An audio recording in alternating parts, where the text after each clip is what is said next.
ৰাহুল বহুত নম্বৰ লগ পালোঁ দেই ভালে আছে ভালে আছে আছোঁ আজি অধিৱেশনত লগ পাইছোঁ ডিব্ৰুগড় জিলা ছাত্ৰ সন্থাৰ উদ্যোগত হয় নাই টেঙাখাটত হৈছে কেনেকুৱা লাগিছে খুব এটা ভাল এটা পৰিৱেশত আমাৰ টেঙাখাটৰ সৰু ডিব্ৰুগড় ছাত্ৰ সন্থাৰ বাৰ্ষিক অনুষ্ঠিত হৈছে আৰু আমি এতিয়া মুকলি সভা অনুষ্ঠিত হ'ব সন্ধিয়া সাংস্কৃতিক অনুষ্ঠান আছে গতিকে ৰাইজৰ সহায় সহযোগিতা তথা উপস্থিতি আমি কামনা কৰিছোঁ ধন্যবাদ বহুত ভাল লাগিছে লগ পাই আৰু এজন আমাৰ ভাইটি আছে তেওঁ আজি বিদায় ল'বলৈ আহিছে আছৰ পৰা কেনেকুৱা লাগিছে ভাল লাগিছে সকলোকে লগ পাই ভাল লাগিছে আপোনালোকে লগ পাইছোঁ হয় বহুত বছৰ মূৰত লগ পাইছোঁ ন বহুত এটা ভাল লাগিছে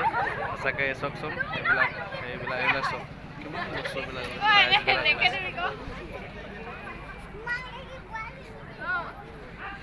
এনেকৈ আৰু ন যাত্ৰা আমি কৰি যাব লাগিব হয় নাই